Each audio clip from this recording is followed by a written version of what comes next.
नमस्कार। 2024 के चुनाव को लेकर राजनीति में हलचल लगातार हो रही है। लोकसभा चुनाव में भाजपा को कड़ी चुनौती देनी है, यानी कि भाजपा को सच में हराने की कोशिश करनी है तो विपक्ष को एक साथ आना होगा। अगर विपक्ष बिखरा तो फायदा भाजपा को जाएगा और बसपा तो पहले ही अलग रहने की बात कह चुकी है, लेकिन पंजाब में अकाली दल से गठबंधन भी किया है। खैर, अब बात करते हैं बिहार के मुख्यमंत्री नीतीश कुमार और उप मुख्यमंत्री तेजस्वी यादव की, जिन्होंने विपक्षी एकता की दिशा में कदम बढ़ाया है। दोनों माकपे माला के अधिवेशन में पहुंचे थे। तेजस्वी यादव ने लाल सलाम के साथ कहा है कि मुद्दे से भटकाने और नफरत की खेती करने वाली भाजपा के खिलाफ सभी अपने अपने तरीके से लड़ रहे हैं, लेकिन अब एक सार्वजनिक रोड मैप तैयार करना होगा। क्षेत्रीय दल तैयार है, निर्णय अब कांग्रेस के हाथ में है। नीतीश कुमार ने कहा कि कांग्रेस पार्टी के नेता भी यहां उपस्थित हैं। हम उनसे आग्रह करेंगे कि सभी विपक्षी दलों को एकजुट करें। हम सभी एकजुट होंगे तो 2024 के चुनाव में हमें सफलता मिलेगी और सरकार में बैठी पार्टी 100 सीटों से भी नीचे चली जाएगी। जो नई सरकार बनेगी वो देश हित में बेहतर काम करेगी। दरअसल अधिवेशन में कांग्रेस के नेता सलमान खुर्शीद और डॉक्टर शकील अहमद भी उपस्थित थे।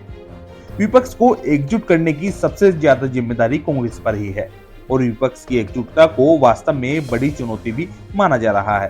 लेकिन अगर कांग्रेस ये मान ले कि जिसका जहां ज्यादा प्रभाव वहां उस दल को बड़ा भाई माना जाएगा और जहां कांग्रेस मजबूत है वहां कांग्रेस ज्यादातर सीटों पर चुनाव लड़ेगी।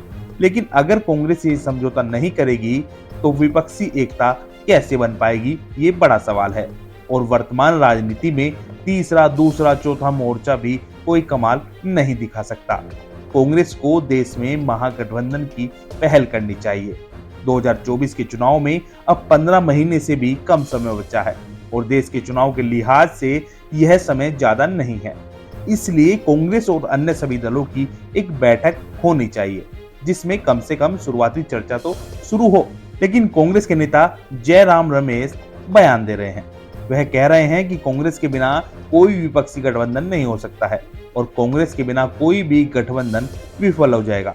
लेकिन पूर्ण सत्र में कांग्रेस चुनाव पूर्व गठबंधन और चुनाव बाद गठबंधन दोनों पर चर्चा जरूर करेगी। हम अपनी भूमिका अच्छी तरह से जानते हैं। कांग्रेस एकमात्र पार्टी है जिसने कभी भाजपा से समझौता नहीं किया। हमारा एक ही चेहरा है और हम भाजपा के सामने हैं। कई ऐसी राजनीतिक विपक्षी पार्टियां हैं जो मल्लिका अर्जुन खड़गे की मीटिंग में बैठती तो है, लेकिन उनका मन सत्ता पक्ष की ओर होता है। इस तरह की बातें करके जयराम रमेश आखिर क्या दर्शाना चाहते हैं? क्या अस्तित्व बचाती कांग्रेस में अब भी अहंकार बचा है? भारत जोड़ो यात्रा में ओवैसी को न्योता न देना तो समझ में आता है, लेकिन आम आदमी पार्टी, अकाली दल, बीआरएस समेत कई दलों को न्योता नहीं दिया गया। अगर कांग्रेस को लगता है कि वर्तमान में कांग्रेस भाजपा को टक्कर दे सकती है तो यह बहुत बड़ी गलतफहमी कही जाएगी। भारत जोड़ो यात्रा से निश्चित रूप से राहुल गांधी की छवि में बदलाव आया है, लेकिन इस भर से भाजपा का मुकाबला नहीं हो सकता है। राजनीतिक विश्लेषक अंकित मान कहते हैं कि विपक्ष के क्षेत्रीय दलों को भी अपनी जिम्मेदारी समझनी होगी।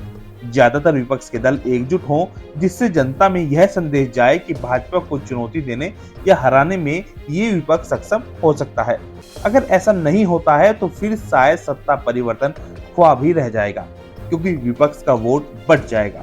यूपी में अखिलेश यादव यानी कि समाजवादी पार्टी सबसे बड़ा विपक्षी दल है। राष्ट्रीय लोकदल से गठबंधन भी है और अब इस गठबंधन में आजाद समाज पार्टी भी है।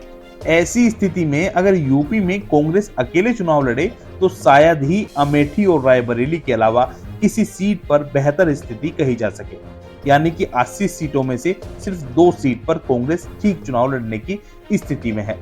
इसी तरह बिहार, पश्चिम बंगाल, तेलंगाना समेत कई राज्यों में कांग्रेस की स्थिति है और बसपा से कांग्रेस गठबंधन करती है तो उल्टा नुकसान हो सकता है, क्योंकि बसपा को अब भाजपा का मददगार ही कहा जाता है। एक बात और समझनी होगी, आज नए तरीके की पॉलिटिक्स और समीकरण है, तो विपक्षी दलों को इसी सोच के साथ ही 2024 के लिए रणनीति बनानी होगी।